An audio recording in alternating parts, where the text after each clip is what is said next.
మన ప్రభు అయినటువంటి దేవునికి సమస్తమైన ఘనత మహిమ ప్రభావం కలుగును గాక. ఆయన శ్రేష్టమైనటువంటి అద్భుతమైన నామమున మీ అందరికీ కూడా శుభాలు తెలియజేస్తూ ఉంటున్నాను. మీ అందరి కోసం మానకుండా మేము ప్రార్థన చేస్తున్నాం. మీరు కూడా మా కోసం ప్రార్థన చేస్తున్నారని విశ్వసిస్తూ ఉంటున్నాం. ఈరోజు మనము దేవుని వాక్యము నిమిత్తం, మనము ధ్యానాంశం నిమిత్తము యోహాను సువార్త 15వ అధ్యాయము, యోహాను సువార్త 15వ అధ్యాయము 12వ వచనం.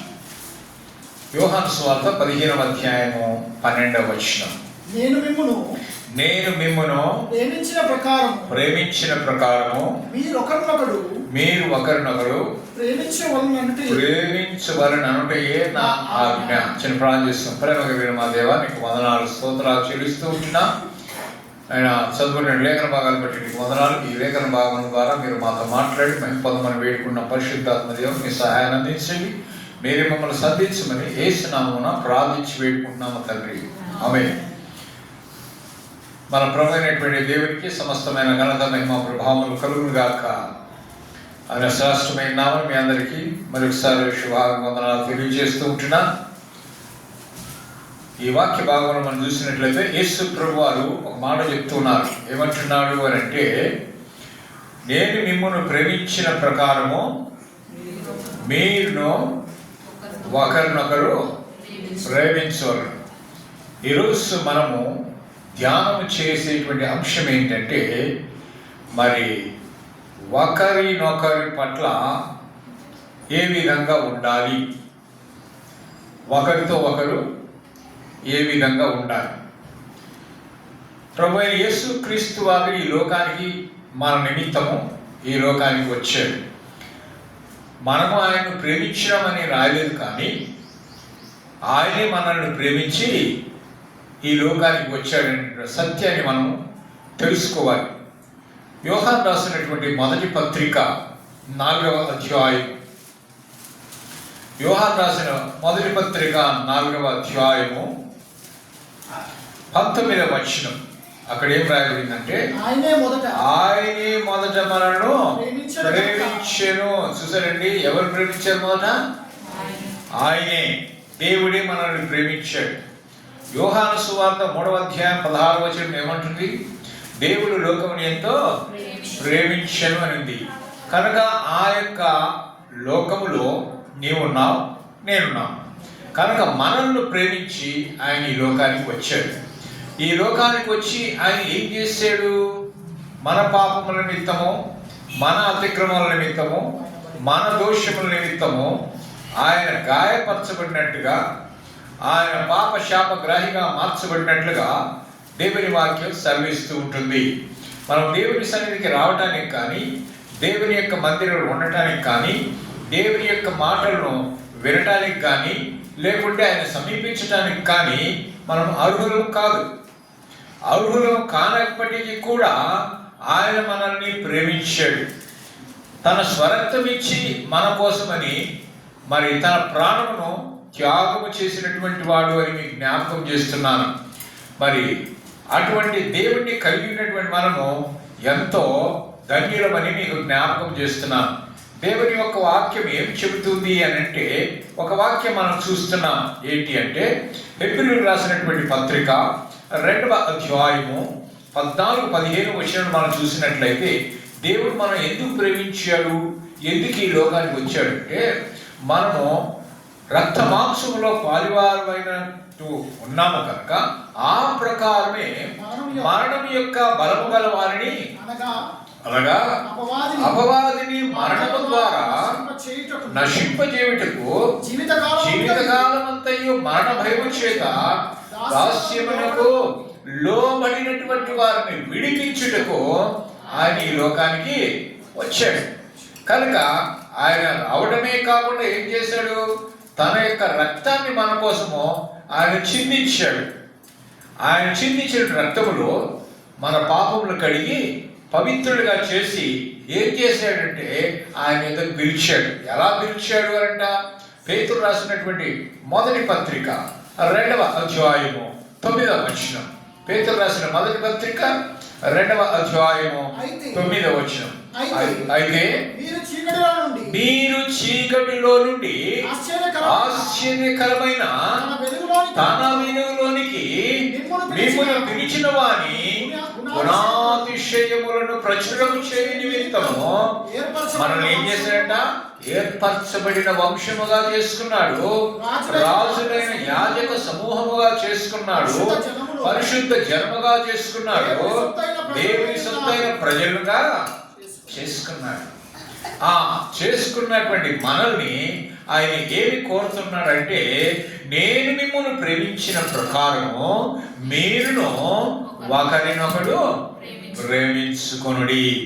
ఈరోజు ఒక 14 విషయాల్ని మీ ముందు పెట్టాలని నేను ఆశపడుతూ ఉంటున్నాను. భయపడబాకండి, 14 అంటే చాలా పెద్దగా అయిపోతుందేమని. అవి మేక్ ఇట్ కట్ షార్ట్, చాలా చిన్నగా చేసి అనుకున్న సమయంలో వినిపించడానికి నేను ప్రయత్నం చేస్తాను దేవుని యొక్క సహాయం ద్వారా. ప్రేమైన దేవుని బిడ్డలారా, మొదటిగా మనం చూస్తున్నాం ఒకరి ఎడల ఒకరు ప్రేమ కలిగి ఉండాలి. అంటే మనం ఎవరిని కూడా ద్వేషింపకూడదు. ఒకవేళ ఎవరైనా మనల్ని ద్వేషించారనుకో, వారిని మనం ఏం చేయాలి? ప్రేమించాలి. మనం వాళ్ళని ద్వేషించకూడదు. వారు మనల్ని ద్వేషించినా మనం మాత్రం వాళ్ళని ద్వేషించకుండా వాళ్ళని ప్రేమించాలి. అప్పుడే మనము క్రీస్తు పోలికలోనికి మార్చబడినటువంటి వారం అవుతాం. అప్పుడే మనము క్రీస్తు యొక్క నిజమైన శిష్యులం అవుతాం. ఇది మొదటిది. చాలా సింపుల్ కదా, కట్ చేశాం కదా. సరే, రెండవదిగా మీకు జ్ఞాపకం చేసి ఏంటంటే ఒకరినొకరు క్షమించుకోవాలి. నేను చెప్పి నీకు జ్ఞాపకం పెట్టుకోవాలి, మళ్ళీ అడుగుతాను. మొదటిది ఒకరినొకరు ప్రేమించుకోవాలి. రెండవది ఒకరినొకరు క్షమించుకోవాలి. ఎందుకో క్షమించుకోవాలి అంటే యేసు ప్రభు వారు మనకు మాదిరి చూపించాడు. తండ్రి వీరేమి చేయించున్నారో వీరు ఎరుగరు గనుక వీరు క్షమించరు. అలాగనే మనము చేసినటువంటి ప్రతి పాపమును ఆయన క్షమించాడు కనుక మనము కూడా ఇతరుల యొక్క పాపములను క్షమించాలి. మన పట్ల చేసినటువంటి అపరాధములను మనము క్షమించే వారిగా ఉండాలి. ఎఫెసీయులకు రాసినటువంటి పత్రిక 4వ అధ్యాయము 32వ వచనం. ఎఫెసీయులకు రాసినటువంటి పత్రిక 4వ అధ్యాయము 32వ వచనం చూడండి, దయచేసి చదవండి. కింది భాగం, లాస్ట్ భాగం చూసినట్లయితే, క్రీస్తునందు దేవుడు మిమ్మును క్షమించిన ప్రకారము మీరును ఒకరినొకరు క్షమించుడి. ఎందుకు క్షమించమంటున్నాడంటే మన ఎడల అనేక మంది అనేక సార్లు అనుకోని విధంగా అనుకున్న విధంగా మనల్ని దూషించవచ్చు, హింసించవచ్చు, బాధించవచ్చు, లేకపోతే మన హృదయాన్ని గాయపరచవచ్చు. అయినప్పటికీ కూడా మనం ఏం చేయాలంట? క్రీస్తుని బట్టి, ఎందుకంటే ఆయన మనల్ని క్షమించినాడు కనుక ఆ ప్రకారమే మనము కూడా ఇతరులను క్షమించేటువంటి వారంగా ఉండాలి. మనం ఇతరులు క్షమించినప్పుడే మన పాపాలు కూడా క్షమించబడతాయి. మనం ఇతరులు క్షమించకుండా కేవలం మనల్ని క్షమించు అనే దానిలో అర్థం ఏమీ లేదు. ఇది రెండవది. మూడవది మనం చూసినట్లయితే ఒకరినొకరు సహించుకోవాలి, సహనము కలిగి ఉండాలి, ఓర్పు కలిగి ఉండాలి. ఏమంటే సహనం ఉందా? ఓర్పు ఉందా? ఎవరైనా ఏదో అన్నారంటే వెంటనే రెచ్చిపోతాం, వెంటనే దానికి రిప్లై ఇచ్చేస్తాం. వాళ్ళ నోటి నుంచి మాట రాకముందే మనం జవాబిచ్చేవారుగా ఉంటాం. మనలో కొంచెం కూడా సహించుకునేటువంటి గుణము అనేది లేదు. కానీ యేసు ప్రభువారు మన నిమిత్తము సమస్తాన్ని కూడా ఆయన ఓర్చుకున్నాడు, సహించుకున్నాడు అని మీకు జ్ఞాపకం చేస్తున్నాను. కొలస్సీయులకు రాసినటువంటి పత్రిక 3వ అధ్యాయము 13వ వచనం. కొలస్సీయులకు రాసినటువంటి పత్రిక 3వ అధ్యాయము 13వ వచనం. అక్కడ ఏం చెప్తున్నాడు చూడండి. ఎవడైనను తనకు హాని చేసినని ఒకరినొకడు సహించుచు ఒకరినొకడు క్షమించుడి అంటున్నాడు. చూసారా, మనం ఏం చేయాలంట? ఎవరైనా కానీ మన పక్షాన లేక మన మీద క్రోధము కలిగో, కోపము కలిగో, ద్వేషము కలిగో, వాళ్ళు మన అసహ్యం కలిగో మనకు హాని చేయాలనే ప్రయత్నం చేసినా, ఒకవేళ హాని చేసినప్పటికీ కూడా మనం ఏం చేయాలి? ఒకరినొకరు క్షమించుకోవాలి. ఐఎమ్ సారీ అని చెప్పుకోవాలి. సారీ అని చెప్పేదానికి చాలా బాధపడిపోతారు. అవి రెండే అక్షరాలు కదా, సారీ అని చెప్పడానికి. ఆ రెండు చెప్పడానికి ఎంత వెనకం చేస్తారు. సారీ అంటామో నా ఈగో దెబ్బతింటుంది కదా, నా ఆమె దెబ్బతింటుంది, నేనేంది వాణి చెప్పేది కదా. మనలో అహమ తగ్గించుకోవాలి, గర్వము తగ్గించుకోవాలి, కోపము తగ్గించుకోవాలి, సహనం వహించేటువంటి వారుగా ఉండాలి. మన ఇతరులు ఆ విధంగా ప్రవర్తిస్తూ ఉంటే పర్వాలేదు కానివ్వండి, అయ్యా అను ఎడతిట్టో తిట్టు తిట్టు తిట్టు తిట్టి తిట్టి తిట్టి వాడిని నోరు నొప్పిలేస్తుంది. మన నోరు నొప్పిలేదు కదా. మనం ఎట్లా ఉండాలి? అప్పుడు చెవుడులా ఉండాలన్నమాట. అంతే కదా. చెవుడు ముందు శంఖపూర్తి ఎట్లుంటో ఇంకెవరు వినపడుద్దా? మనకి ఏం వినపడదు.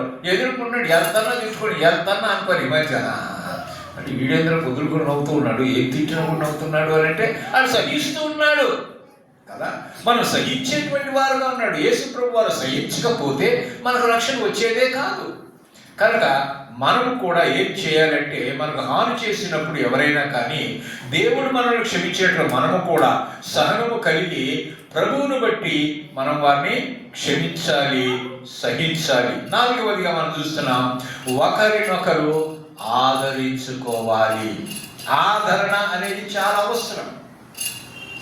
బాధలో ఉన్నప్పుడు, కష్టంలో ఉన్నప్పుడు, నష్టంలో ఉన్నప్పుడు, రోగంలో ఉన్నప్పుడు, ఇబ్బందుల్లో ఉన్నప్పుడు, ఇరుకుల్లో ఉన్నప్పుడు, లేకుంటే మన వారు ఎవరైనా మనల్ని వదిలిపెట్టి పోయినప్పుడు, లేకుంటే లోకాన్నే వదిలిపెట్టి పోయినప్పుడు ఎంతో దుఃఖంలో ఉంటాం కదండి.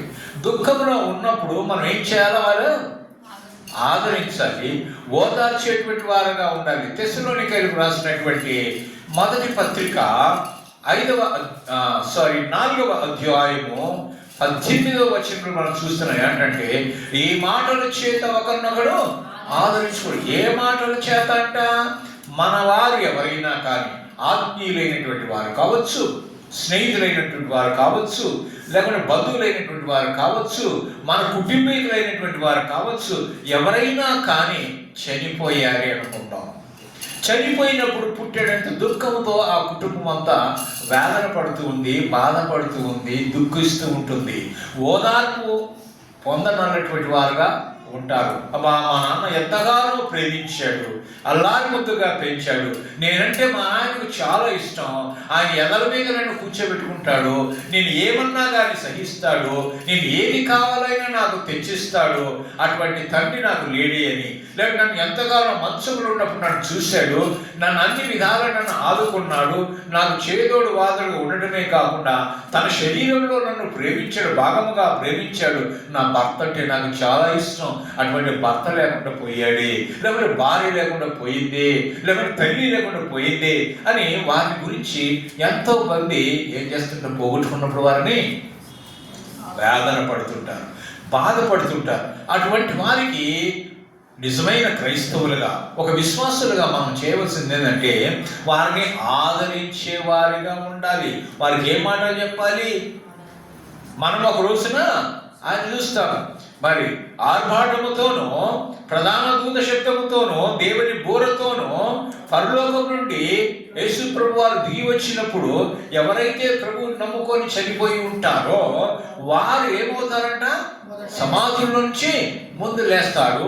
తర్వాత ఆయన వచ్చే సమయానికి ఎవరైతే బ్రతికి ఉన్నారో వారు మార్పు చెందినటువంటి వారై వారితో కూడా మేఘమండలం మీద పైకి వెళ్తాం. అంటే మనం అక్కడికి వెళ్ళిన తర్వాత మన మృతులైనటువంటి వారు, లేకున్నటువంటి వారిని మనం చూస్తామనేటువంటి నిరీక్షణ ఉంది. కాబట్టి నువ్వు నిరీక్షణ ఉండమా, మనం తప్పకుండా మన వారిని కలుసుకుంటాం, చూస్తాం అని వారిని ఓదార్చే వారిగా మనం ఉండాలి. కనుక మనం ఏం చేయాలో? ఒకరినొకరు ఆదరించుకోవాలన్నమాట. తోటి వారి బాధలు ఉన్నప్పుడు, దుఃఖంలో ఉన్న వారిని బలపరచాలి, ప్రోత్సహించాలి. 5వదిగా మనం చూసినట్లయితే ఒకరినొకరు బోధించుకోవాలి. ఇదేది బోధించుకోవాలా? పాస్టర్లు కదా బోధించేది, మేమే బోధించుకునేం అంటే దేవుని వాక్యం చెప్తుంది ఒకరినొకరు బోధించుకోవాలి అంట. కొలస్సీలకు రాసిన పత్రిక 3వ అధ్యాయము 16వ వచనం. కొలస్సీలకు రాసిన పత్రిక 3వ అధ్యాయము సంగీతములతోను కీర్తనలతోను ఆత్మ సంబంధమైన పద్యములతోను ఒకరినొకడు ఏం చేయాలంట? బోధించుచు బుద్ధి చెప్పుచు కృపా సహితముగా మీ హృదయములను దేవుని గూర్చి గానము చేయుచు సమస్తమైన విధములైన జ్ఞానముతో క్రీస్తు వాక్యం మీలో సమృద్ధిగా నివసింపనీయుడి అంటాడు. ప్రియమైన దేవుని బిడ్డలారా, విశ్వాసులుగా మనము ఈ లోకములో ఉన్నప్పుడు ఈ లోక సంబంధమైనటువంటి గీతములతో కానీ, అల్లరితో కూడినటువంటి పాటలతో కానీ, వ్యక్తమైనటువంటి మాటలతో కానీ, సరస్వతులతో కానీ వాటిలో లీనమైపోకుండా వాటిని మనము బహిర్గతంగా మాట్లాడేటువంటి వారంగా, అంటే బహిర్గతంగా మాట్లాడిన అంతరంగంగా మాట్లాడమని కాదు, అస్సలు మాట్లాడేటటువంటి కదా, అటువంటి చేయకుండా మనం ఏం చేయాలి అని అంటే అక్కడ ఆత్మ సంబంధమైన సంగీతములతోనూ కీర్తనతోనూ పద్యములతోనూ మనం ఏం చేయాలో ఒకరినొకడు బోధించుకోవాలి, బుద్ధి చెప్పుకోవాలి.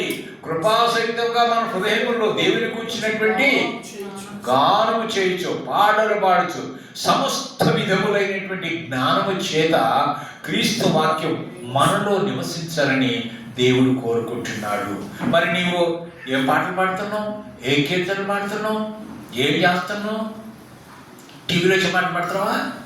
సెల్లో వచ్చిన పాటలు పాడుతున్నావా? లేకుంటే దేవునికి సంబంధించినటువంటి భక్తి గీతాలు పాడుతున్నావా?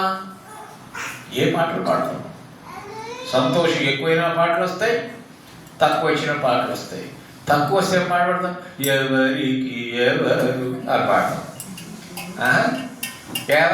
సంతోషమే ఆనందమే ఆనందమని ఎగిరి గద్రేసి పాడతాం కాదు.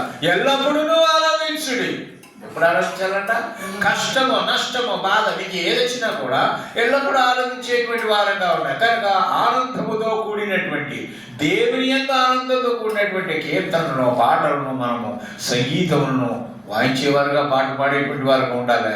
అంతేకాకుండా ఒకరినొకరు మనం ఏం చేసుకోవాలంటే బోధించుకునే వారుగా ఉండాలి. ఆరోగ్యంగా మనం చూసినట్టే ఒకరినొకరు గొప్పగా ఎంచుకోవాలి. ఎప్పుడు కూడా ఎదుటివాడిని మనకన్నా తక్కువ అంచనా వేయకూడదు. లోకంలో ఒక సామెత ఏముంది? తన్నేవాడుంటే తలదన్నేవాడు ఉంటాడంట. మనకన్నా 4 ఆకులు చదివినోడే ఉంటాడు. వాడు చదువుకపోయినా, వాడు జ్ఞాని కాకపోయినా కానీ మనకైనా తెలియగలిగినటువంటి మనకన్నా ఇచ్చేది. నీకు బాగా చదువుకున్న తెలివి లేకపోవచ్చు, బాగా చదువుకున్నటువంటి వాడికి తెలివి ఎక్కువ ఉండవచ్చు. కనుక ఒకరినొకడు గొప్పగా ఎంచుకోవాలి. సహోదర ప్రేమ విషయంలో ఒకరి ఎడల ఒకరు అనురాగం గలవారివై ఉండాలి అని దేవుని వాక్యం చెప్తుంది. చూడండి, రోమీయులకు రాసినటువంటి పత్రిక 12వ అధ్యాయము 10వ వచనం. రోమీయులకు రాసిన పత్రిక 12వ అధ్యాయము 10వ వచనం. సహోదర ప్రేమ విషయంలో ఒకరి యందు ఒకడు అనురాగము గలవారై ఘనత విషయంలో ఒకరినొకడు గొప్పగా ఎంచుకొని. ఇప్పుడే కానీ ఎదుటి వాడిని గొప్పగా ఎంచుకోరు. నాకన్నా గొప్పవాడు అనుకోవచ్చు, కానీ మనలో ఉన్నటువంటి ఓ పెద్ద దుర్గుణం ఏంటంటే, చెడ్డ గుణం ఏంటి అని అంటే ఏంటో తెలుసా? నాకన్నా చదువులు గొప్పరా? నాకున్నది ఆస్తి ఉందా? నాకున్నటువంటి బంగ్లాలు ఉన్నాయా? నాకున్నటువంటి పలుకుబడి ఉందా? ఏమంటే నేను చేసేటువంటి గొప్ప ఉద్యోగం నువ్వు చేస్తున్నావా? నాకున్నటువంటి హోదా ఉందా అని వీటిలన్నింటి గురించి మనల్ని మనము ఇతరులతో పోల్చుకుంటాం. ఇతరులతో పోల్చుకోవద్దు. మనము మనకన్నా వాళ్ళు గొప్పవారని మనం ఎంచుకోవాలి. అది దేవుని వాక్యం చెప్తూ ఉంది అన్నమాట. కనుక ఇతరులు ఎప్పుడూ కూడా తక్కువ అంచనా వేయకూడదు. శత్రువుడు ఎప్పుడైనా తక్కువగా అంచనా వేస్తారా? శత్రువు ఏ ఉపాయంతో మనల్ని వేయాలని చూస్తాడో అది వానికి తెలుసు, కానీ మనకు తెలియదు. అలాగని మన ఎదుటిన్నటువంటి వాడు మనకన్నా తెలివైనటువంటి వాడు ఉంటారు. మనం వాడు తెలియలేదనుకుంటే మనకి ఏ తెలివి ఉండదు కదండి. కనుక ఇతరులను యోగ్యులుగా ఎంచుకోవాలి అని దేవుడు హెచ్చరిక చేశారు. కనుక మనలో ఏముండాలంట? తగ్గింపు స్వభావం కలిగి ఉండాలి. ఏ విషయంలో అయినా కానీ నీ విషయంలో కానీ నా విషయంలో కానీ మనలో తగ్గింపు స్వభావం ఉందా? ఇతరుల్ని గౌరవించే స్వభావం ఉందా? అలాంటివి లేకపోయినట్లయితే మనం పరీక్షించుకోవాలని దేవుడు జ్ఞాపకం చేస్తున్నాడు. 7వదిగా ఒకరి కొరకు ఒకడు ప్రార్థన చేయాలి. చేస్తున్నామా ఒకరి కొరకు ఒకరు? ఏమండి, మనం శనివారం చేస్తున్నాం, నేను చేసిందా? అలాగే ఒకరి కోసం ఒకరు ప్రార్థన చేసేవారుగా ఉండాలా. అంతేకాకుండా ఒకరితో ఒకడు వారు చేసినటువంటి తప్పిదాలని ఒప్పుకునేటువంటి వారుగా ఉండాలి. ఎందుకు ఒప్పుకోవాలా? మనం ఒకవేళ రోగిష్ఠులు అయితే మనం స్వస్థత పొందినట్లు ఒకరితో ఒకడు మన తప్పిదములను ఒప్పుకోవాలని. చూడు, యాకోబు పత్రిక 5వ అధ్యాయం 16వ వచనం. యాకోబు పత్రిక 5వ అధ్యాయము 16వ వచనం. మీ పాపములను ఒకరితోనొకడు ఒప్పుకొనుడి, మీరు స్వస్థత పొందినట్లు ఒకరి కొరకు ఒకడు. చూసారా, ఏం చేయాలంట? పాపాలు ఒప్పుకోవాలి. అనుకోవచ్చు, మా పాపాలు నేను ఒప్పుకోవడం ఏంటి, నా పాపాలు నేను దేవుడు ఒప్పుకోవాలి, ఈ ఒప్పుకోవడం ఏంటి? కొంతమంది ఒప్పుకుంటున్నాను. ఏం ఒప్పుకుంటున్నాను తెలుసా? ఒక డబ్బా లాంటిది ఉంటుంది, ఆ డబ్బా లాంటిలో అయ్యగారు చేసుకుని కూర్చుంటారు. ఈ డబ్బా ఉంటుంది కదా, ఇట్లా ఈ డబ్బాలో ఇటు కూర్చుంటే ఆ డబ్బా కాడ అందులో సన్న రథాలు పెట్టింటాయి. అవతల ఒకరు వచ్చి మోకాలని అందులో నుంచి మెల్లగా చెప్తారు, ఈయన చెవి పెట్టింటాడనమాట. అది ఈయన ప్రభా ఈయనను క్షమించు, ప్రభా ఈయనను క్షమించు. ఇది అవ్వుకునేది డైరెక్ట్ ఒప్పుకోవాలా కదా? ఎవరితో? మనం ఏదైనా తప్పు చేసినా మనకు ఎదుటి వారైనా సారీ అని ఒప్పుకోవడం ఏంటి? అదే సారీ, దాన్ని ఇంగ్లీష్లో మనం సారీ అయినా ఒప్పుకోవడం అని తెలుగులో అంటాం, అంతే కదా? కొంతమంది పోతూ ఉంటే కాళ్ళు వెళ్ళిందనుకో ఏం చేస్తారు? సారీ అంటారు, లేకపోతే తిట్టి అనిపోతారు. అవునా కదా? అంటే మనము చేసినటువంటి తప్పులు ఏదైనా ఉన్నా కానీ మనకు తెలిసిపోయిందంటే, మనము ఇతరుల ఏడల అపరాధం చేసి తెలిసిందంటే వెంటనే ఏం చేయాలంట? మనం ఒప్పుకోవాలి. ఒప్పుకుంటున్నామా? కాలేగా తేలిపోతుండే, లేకపోతే ఆ పోతూ ఉంటే తగులుతా గడిపోతాడు. ఏమరా కన్ను కనపడతలేవా? కాలు అటుపోతూ తక్కుంటూ పోతుంది కదా? అలా ఉండకూడదు, గర్విష్ఠులుగా ఉండకూడదు. మనము తప్పును ఒకేలా తప్పు చేస్తున్నామంటే ఆ తప్పును నువ్వు ఎటువంటి వాడు అయినా కావచ్చు, పేదోడికైనా నువ్వు ధనకుడు, నువ్వు ఏదైనా పేదని పట్ల నువ్వు తప్పు చేస్తే అని కూడా నువ్వేం చెప్పాలా? సారీ చెప్పాలి, తప్పు ఒప్పుకోవాలి, నేను తప్పు చేశానని. కనుక అలాగ తప్పు చెయ్యాలి అని దేవుడు చెప్తాడులే. తప్పు చెయ్యొద్దు అంటున్నాడు. తప్పు చేయాలంట, తప్పించుకుని తన్ను పోవనిలే, కొట్టు పోవనిలే, తిట్టు పోవనిలే. ఎవన్నాడు? చేసిన వాటిని నీవు ఒప్పుకోవాలి. ఎప్పుడైతే నీ పాపమును ఒప్పుకుంటావో అప్పుడు ఒకవేళ నీవు రోగిష్టి ఉన్నా కానీ ఏమవుతుందట? స్వస్థత పొందుతుంది. పైన ఆ వచనం చూస్తాను చూడండి, 15వ వచనం చూసినట్లయితే, విశ్వాస సహితమైనటువంటి ప్రార్థన ఆ రోగిని స్వస్థపరచును, ప్రభువు అతనిని లేపును, అతడు పాపం చేసిన వాడైతే పాప క్షమాపణ నొందును. కనుక మనం ఏం చేయాలంటే ఇతరుల కోసము ప్రార్థన చేయాలి. ఒకరి కోసం ఒకరు మనం ప్రార్థన చేసేటువంటి వారుగా ఉండాలి. కనుక ప్రియమైన దేవుని బిడ్డలారా, మన పాపం మనం ఏం చేయాలి? కప్పుకోకుండా ఒప్పుకోవాలి. మనం చాలా మటుకు ఏం చేసుకుంటాం? కప్పుకుంటామంటాం. బయటపడొద్దు, ఎవరు చూడొద్దు, ఎవరు వినొద్దు. నేనే లోపల ఏ యొక్క రోగం లోపల దాచుకుంటే ఎక్కువైపోద్ది కదా. డాక్టర్ దగ్గరికి పోయిన తర్వాత నీ రోగం ఏంటందో చెప్తేనే దానికి సరైన ట్రీట్మెంట్. నువ్వు డాక్టర్ దగ్గర పోయి రోగాన్ని లోపల దాచిపెట్టుకుంటే ఇంకా అది నీ రోగం ఎక్కువైపోతుంది కదా, అవునా కదా? అట్లానే పాపాలు కూడా ఎక్కువైపోతాయి. ఒప్పుకోవాలా, కప్పుకోకుండా ఒప్పుకోవాలి. అదే మనకి దేవుడు జ్ఞాపకం చేస్తున్నాడు. 8వ మనం చూసాం, ఒకరికొకరు ఆతిథ్యము చేసేవారుగా ఉండాలి. ఆతిథ్యం అంటే గౌరవ మర్యాదలు ఇచ్చేటువంటి వారుగా ఉండాలి. ఎట్లా ఉండాలంట? సరుక్కునేవారుగా, గొనుక్కునేవారిగా ఉండకూడదు. సరుక్కోకుండా గొనుక్కోకుండా ఆతిథ్యం చెయ్యాలి. అంతేకాదండి, ఆతిథ్యమును చాలామంది చేస్తుంటారు. మీకు ఉదాహరణ చెప్తా. ఏంటి అంటే, ఒక కుటుంబం వారు మంచిగా ఆ రోజు ఒక ప్లాన్ చేసి పార్టీ చేసుకుందామని మంచిగా చికెన్లు, మటన్లు, రకరకాలైనటువంటి వంటలు గీటలు వేసి టేబుల్ పెట్టుకున్నారు. ఇక తిందాము అనుకునేటప్పటికి ఎవరు వచ్చి తలపెట్టి ఎవరు వచ్చినట్టు చూసుకోనండి. అప్పుడు ఆ డోర్కు ఆ మధ్యలో ఒక చిన్న గ్లాస్ పెట్టినారనమాట. అందులో చిట్టా పెట్టి చూస్తే అవుట్ రోడ్ కనిపిస్తే డోర్ వచ్చింటాయి. ఆ అమ్మాయి పోయి చూసిందంట. చూసి పరిగితే అమ్మ పాస్టర్ గారు వచ్చిండే. వెంటనే ఏం చేసి 50 మూతలు వేసేసుకుంటాం. 50 మూతలు వేసుకున్నది. అది మధ్యాహ్నం సమయం. వచ్చాడు. అయ్యో పాస్టర్ గారు రండి రండి రండి. అయ్యో లంచ్ టైంకి వచ్చే ఈరోజు మంచి భోజనం పెడదామండి. నేను పప్పన్నం చేసుకున్నాండి, మాకు తగ్గది కాదు. పర్లేదేమా, నేను అట్లా పోతా వచ్చి విజిట్ చేసి పోదామని వచ్చినట్లే, నో ప్రాబ్లం, ట్రావెల్ చేసిపోతానులే, అవసరం లేదే అనిపోయాడంట. అది పోయిన తర్వాత తప్పేసుకున్నారు. అబ్బా పోయింది అని చెప్పేసి మళ్ళీ మూతలు తీసుకుని ఇంకప్పుడు ఈ చికెన్ మటన్ తింటానికి మొదలుపెట్టాడంట. మొదలుపెట్టాడు. మళ్ళీ 2 నిమిషాలకి మళ్ళీ తలుపెట్టాడు. మళ్ళీ ఎవరు చూసి అమ్మ పాస్టర్ గారు వచ్చాడు. ఇంకేముంది, గిన్నెలు అప్పుడు ఓపెన్ అయిపోయినాయి, అప్పుడే ప్లేట్లలో వేసుకున్నారు. ఇప్పుడు ఏం చేయాలా? పాస్టర్ గారు ఏం చేసిండ్రు, నేను వచ్చాడు. తలుపు తీసుకున్నాడు. నేను యాడికి వచ్చాడు? ఆ డైనింగ్ టేబుల్ కాడికి వచ్చాడు. డైనింగ్ టేబుల్ కాడికి వచ్చి ఏ పాస్టర్ గారు ఏంటంటే ఏదో నేను సెల్ మర్చిపోయినా అన్నాడు. ఆయన ఏం మర్చిపోయచ్చు? సెల్ మర్చిపోయానని. సెల్ కోసం అని చూసేవాళ్ళు ఏం తింటున్నారు?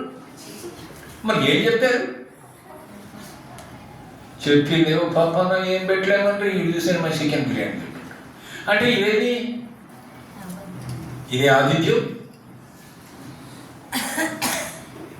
అబద్ధాలు చెప్పేదంటే మన పాస్టర్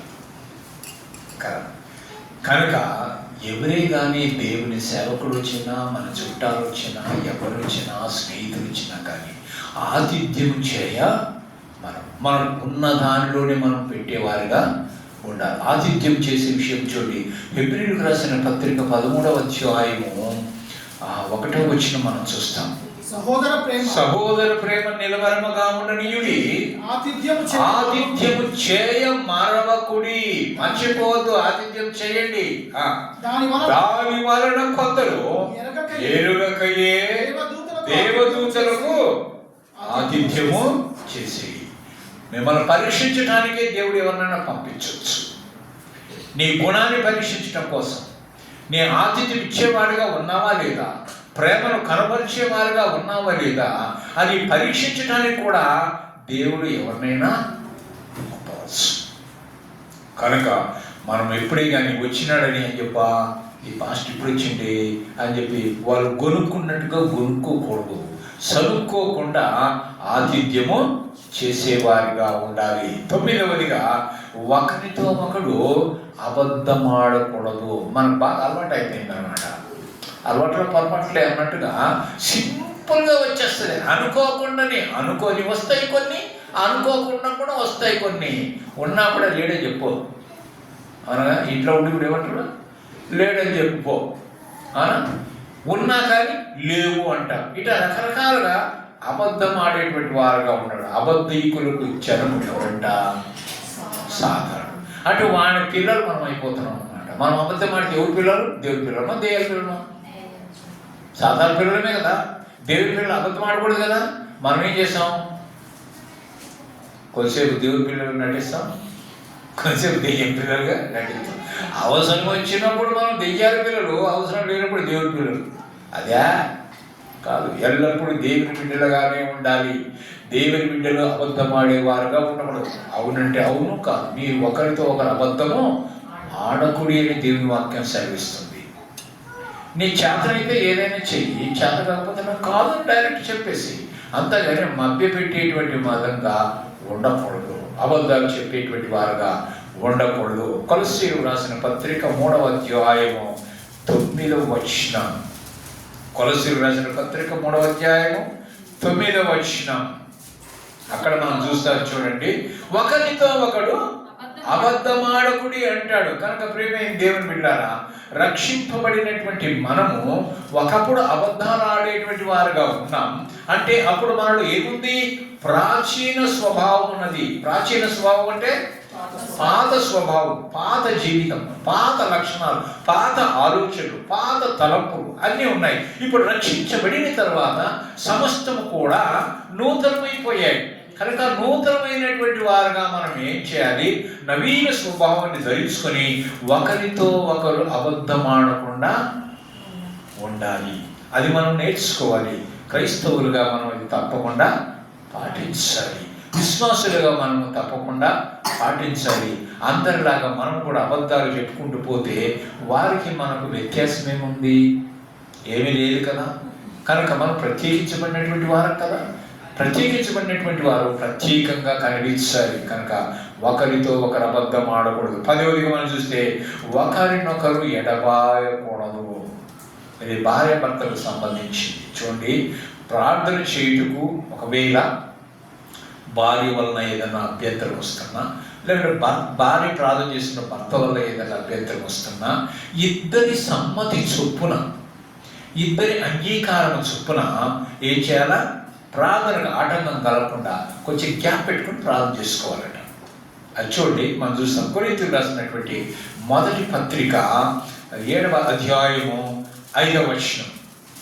కొరింథీయులకు రాసిన మొదటి పత్రిక 7వ అధ్యాయం 5వ వచనం. ప్రార్థన చేయుటకు మీకు సావకాశం కలిగినట్లు కొంతకాలము ఉభయుల సమ్మతి చొప్పులనే తప్ప ఒకరినొకడు ఎడబాయకుడి. ఎడబాయకుడి దాంట్లో 2 అర్థాలు ఉన్నాయి.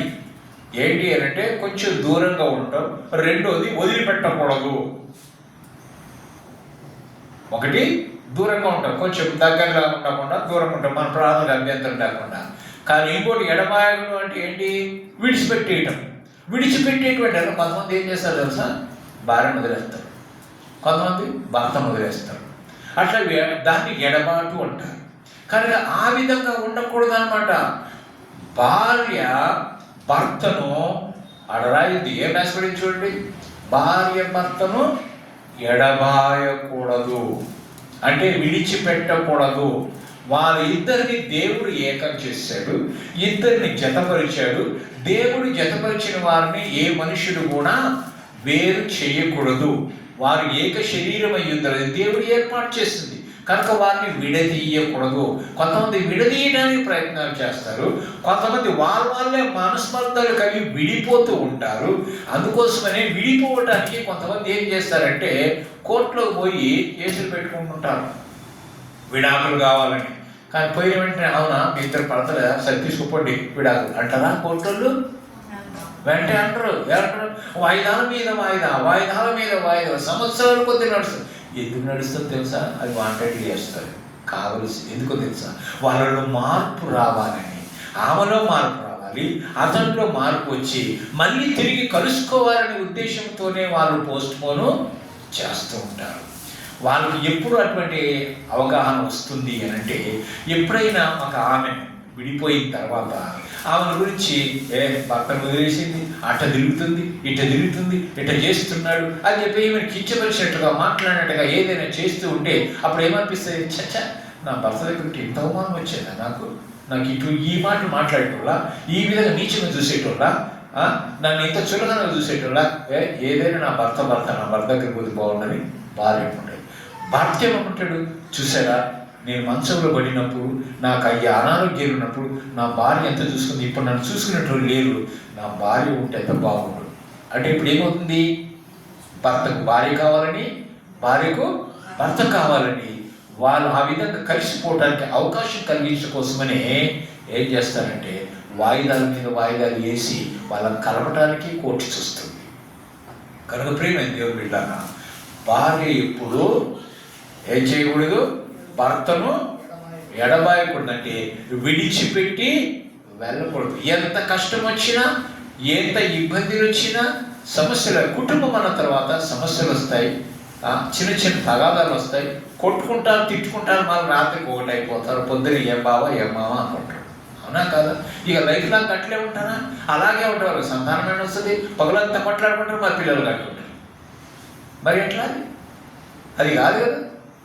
కనుక ప్రియమైన దేవుని బిడ్డలారా, మరి వాళ్ళు కలిసి ఉన్నారు కాబట్టి, వాళ్ళ కుటుంబంగా ఉన్నారు కాబట్టి ఒకరినొకరు అర్థం చేసుకునే వారుగా ఉండాలి. ఈమె యొక్క లక్షణాలు కానీ భావాలు కానీ గౌరవించేవాడు అతను ఉండాలి.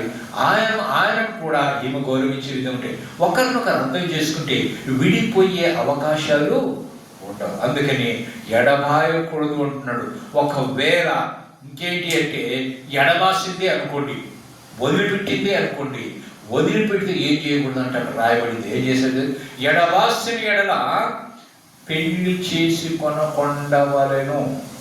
మళ్ళా మేనేజ్ చేసుకోకూడదు. వదిలిపెట్టేసినట్టు ఏం చేయాలా?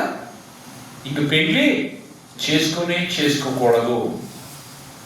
లేకుంటే పెళ్లి చేసుకోకూడదు అని అనుకుంటే నీ భర్తతో నీవు సమాధాన పడవలేను. కనుక ప్రియమైన దేవుని బిడ్డ, అలాగనే భర్త కూడా తన భార్యను పరిత్యజించకూడదు. పరిత్యజించకూడదంటే విడాకులు ఇవ్వకూడదు.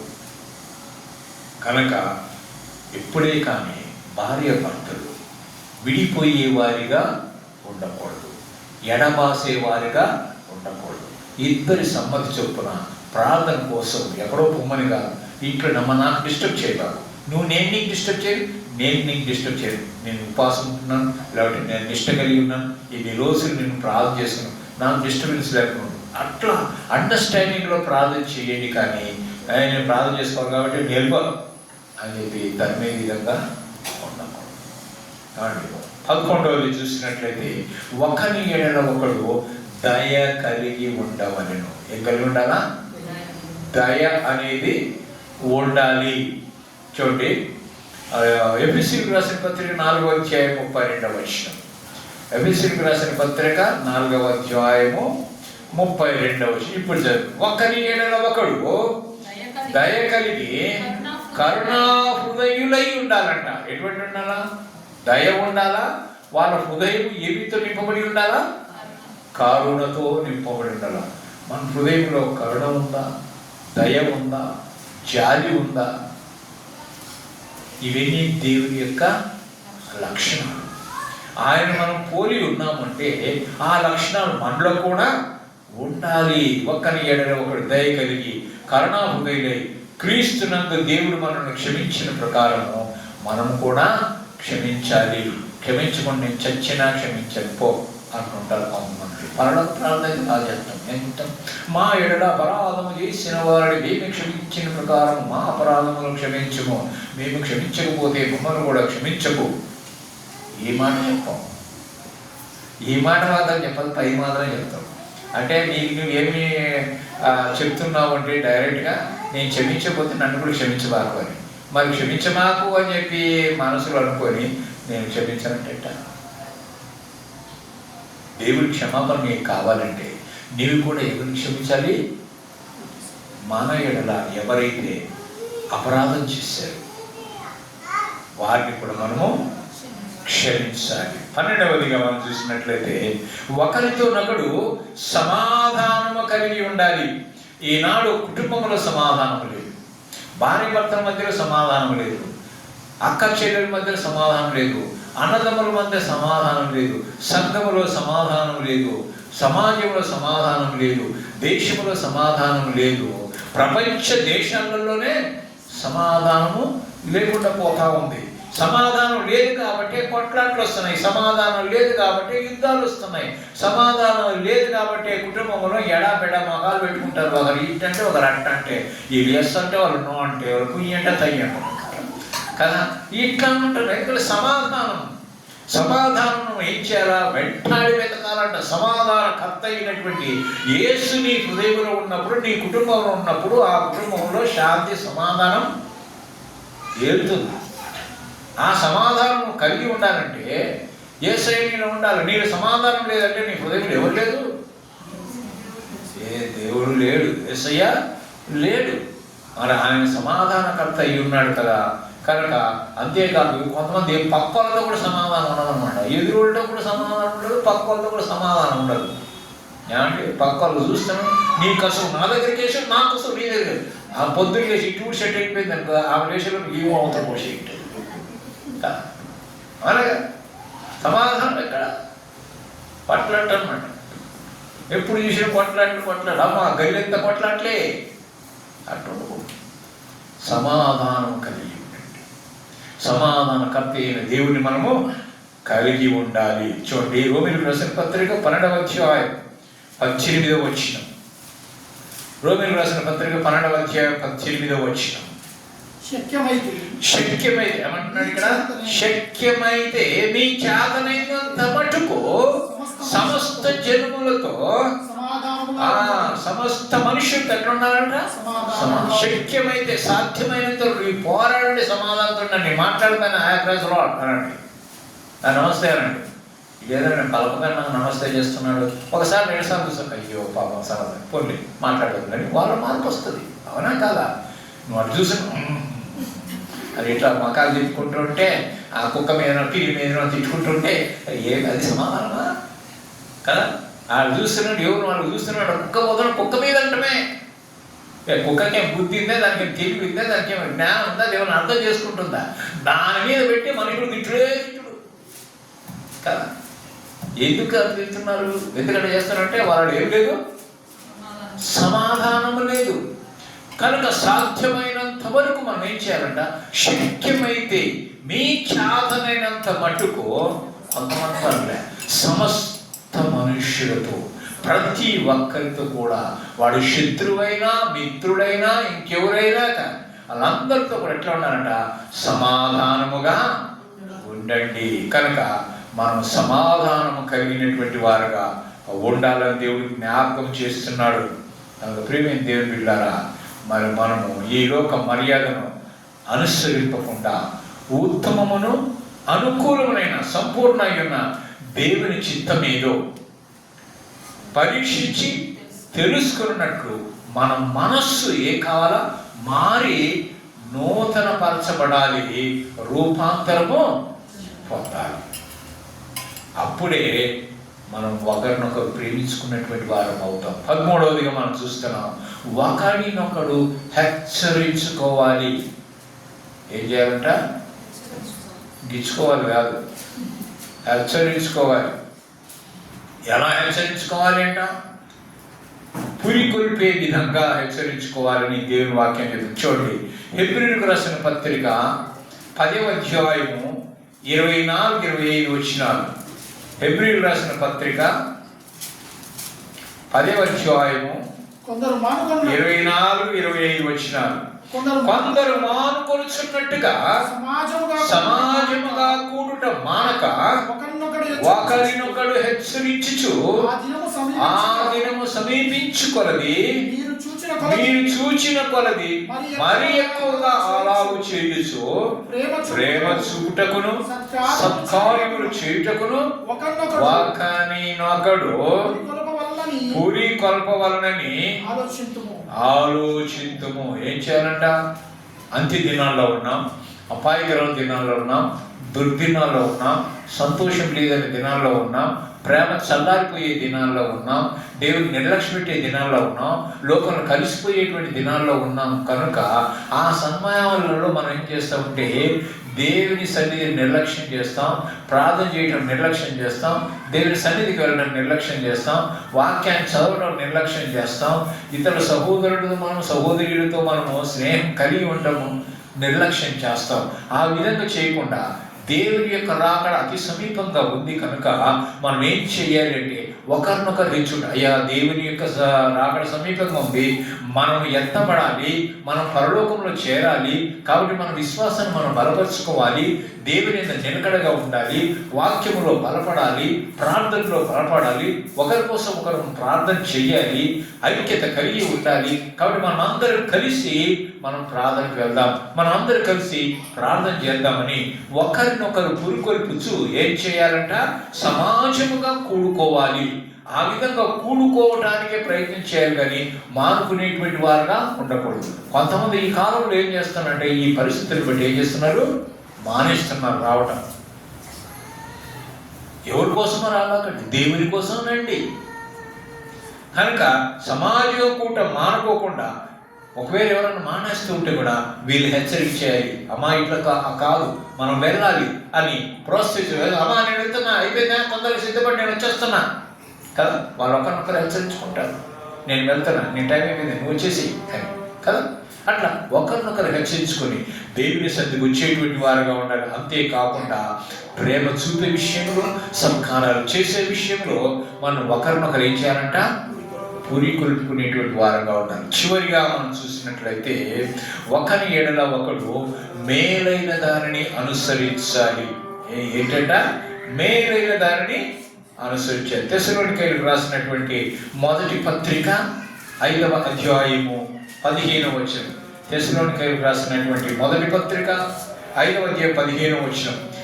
ఎవరిలో కీడుకు ప్రతి కీడు చేయకూడదు అని జ్ఞాపకం చేస్తున్నాడు.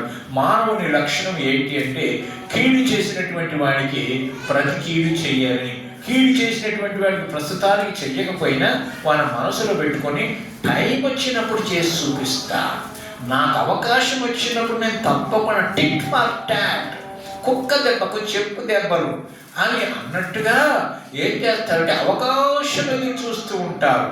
అవకాశం వచ్చినప్పుడు నమ్మించి కీడు చేస్తారు. కనుక ఇప్పుడే కానీ దేవుని బిడ్డలుగా మనం ఏం చేయకూడదంట, కీడు చేసిన వాడికి ప్రతి కీడు చేయకుండా ప్రేమ చూపించాలి, వాడి కోసం ప్రార్థన మనం చెయ్యాలి. దేవుని వాక్యం చెప్తుంది, ఎవరిలో కీడుకు ప్రతి కీడు చేయకుండా చూసుకోవాలి. అంతేకాని ఒకరి ఎడల ఒకరును, మనుషులందరి ఎడలను ఎల్లప్పుడూ కూడా మేలైన దానిని అనుసరించి నడుచుకుని చేయాలంటే ఎల్లప్పుడూ సంతోషించాలి. ప్రతి దాంట్లో మనం సంతోషించే ఉండాలని దేవుడు హెచ్చరిక చేశారు. అంతేకాదు ఒకరినొకడు మిక్కుటమైన ప్రేమ కలిగి ఒకరి యందు ఒకడు అనురాగం కలిగినటువంటి వారై ఉండాలి. ఒకరినొకడు ప్రేమించే విషయంలో తప్ప మరి ఏ విషయంలోనూ మీరు ఎవరికి అచ్చి ఉండవద్దు అని దేవుడు జ్ఞాపకం చేస్తున్నాం. కనుక ప్రేమ దేవుని బిడ్డలారా, మనం ఇప్పుడు నేర్చుకున్నాం. ఏమి నేర్చుకున్నాం? ఒకరి ఎడల ఒకరు ఎలా ఉండాలంట, ఒకరినొకరు ప్రేమించుకోవాలి. నంబర్ 1, ఒకరినొకరు క్షమించుకోవాలి. నంబర్ 2, ఒకరినొకరు సహించుకోవాలి. నంబర్ 3, ఒకరినొకరు బోధించుకోవాలి. నంబర్ 4, ఒకరినొకరు ఆదరించుకోవాలి. నంబర్ 5, ఒకరినొకరు గొప్పగా ఎంచుకోవాలి. నంబర్ 6, ఒకరికొకరు ప్రార్థన చేయాలి. నంబర్ 7, ఒకరినొకరు ఆతిథ్యము చేయాలి. నంబర్ 8, నంబర్ 9 ఏంటి? ఒకరినొకరు అబద్ధం ఆడకూడదు. నంబర్ 10, ఒకరికొకరు ఎడబాయకూడదు. నంబర్ 11, ఒకరి ఎడల ఒకరు దయ కలిగి ఉండాలి. నంబర్ 12, ఒకరితో ఒకరు సమాధానం కలిగి ఉండాలి. నంబర్ 13, ఒకరినొకడు హెచ్చరించుకోవాలి. లాస్ట్గా నంబర్ 14, ఒకరి ఎడల ఒకరు మేలైన దాన్ని అనుసరించాలి. ఇటువంటి లక్షణాలు మనము కలిగి ఉండాలి అని దేవుడు కోరుతున్నాడు. ఈ లక్షణాలను ఎవరు కలిగి ఉండాలని కోరుతున్నారంటే దేవుడు కోరుతున్నాడు. అందుకని మీరు ఒకరినొకరు ప్రేమించుకోండి. ఎప్పుడైతే దేవుని ప్రేమ మనలో ఉంటుందో అప్పుడు ఇవన్నీ చేస్తాం. కనుక అట్టి కృప దేవుడు మనకు అనుగ్రహించును గాక. ఆమేన్.